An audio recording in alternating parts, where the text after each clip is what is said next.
It's great to see all of you tonight. Thank you so much for coming again. My name is Erin Peters. I'm the Executive Director at the Northwest Catholic Counseling Center, and I'm just thrilled to see all of you. I hope you all got enough to eat and had a couple of nice drinks and had some of Mary Beth's wonderful desserts. So I want to start first with a few little thank yous. First and foremost is sponsorship, because events like this cost money, and so we have some sponsors who help us underwrite the costs so that the money raised here tonight can go directly to clients. And so I'd like to recognize Magna Corp, who is one of our sponsors. Glenn and Monet Rubin, and Glenn joins us here tonight. Thank you, Glenn, so much for being a sponsor. And then Alpha Media donated a whole bunch of radio spots, so I hope you heard those, so thank you to Alpha Media.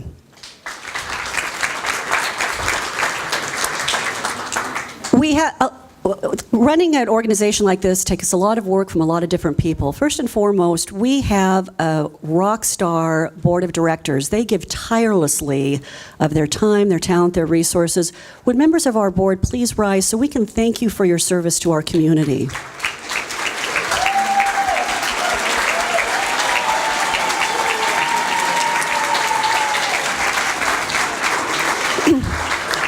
So we would not be here this evening if it weren't for the vision, commitment, and passion of some tremendous women. Sister Barbara Kennedy and Sister Sarah Deeby are two of the founding sisters who really had the commitment to service that got the whole thing started and the passion to make it work. So Sister Sarah and Sister Barbara, will you rise so we can recognize you and thank you for your service?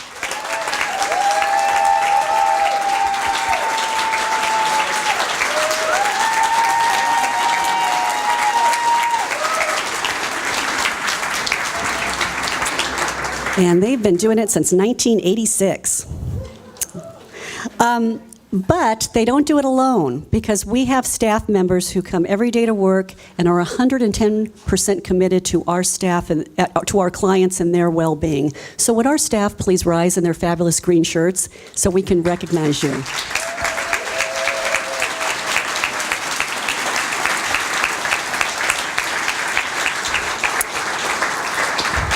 Of course, I didn't do this event by myself, and so there were a number of committee members and volunteers who helped this evening. Will you all stand so we can thank you, including our wonderful volunteer servers?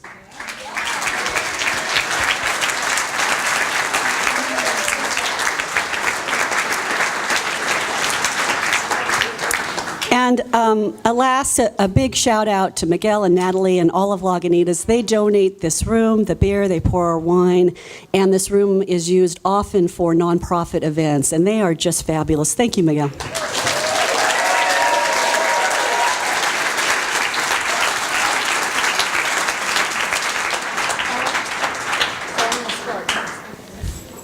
And their beer is great, too. So thank you again, as I said, all of you for being here tonight. You're part of making our world a better place, and you're part of NCC's mission of supporting our community and strengthening it by providing mental health services to all in need, regardless of faith, finances, or any social position. And that's really our mission. That's what we do, is provide mental health service. We're here to help others, of course, but in fact, we are helping not only those who struggle with the burdens of poverty and mental health issues, but we're also helping ourselves, because the reality is our community is in crisis when it comes to mental health. We have some big problems when it comes to mental health, and the reality of things is that, there we go, I was looking for my slide. 1 in 5 people struggle with mental health issues during their lifetime. So think about that. Look around the room tonight. We're about 150 people. So that means that 30 people in this room are struggling with mental health issues at some point. And when they struggle, friends and family members struggle as well. The mental health issues are huge: depression, anxiety, bipolar disorder, grief, trauma. And trauma you can see all the time in the news with shootings and such. In fact, to bring it home here, the Oregon Women's Foundation tells us a statistic about trauma. Half the women and girls in our state will suffer sexual violence in her lifetime. So look around the room and see how many women are here. Half will have that trauma, and many of them will not be able to access mental health care. If they need help, it will be difficult to get. In Oregon, according to Mental Health America, our state ranks last, dead last, in access to mental health care. That's behind Mississippi, behind Florida, behind South Dakota. Those are all fine places, but they're all ahead of us when it comes to access to mental health care. And that's for everyone, not just people struggling with poverty. If you have insurance, if you have resources, you still struggle to access mental health care in our state. And those with low incomes, of course, find it that much more difficult. Poverty is pervasive in Oregon. The poverty rate here is still higher than before the Great Recession, and includes 1 in every 7 Oregonians are living in poverty. And poverty is defined as a yearly income of $12,082 a year.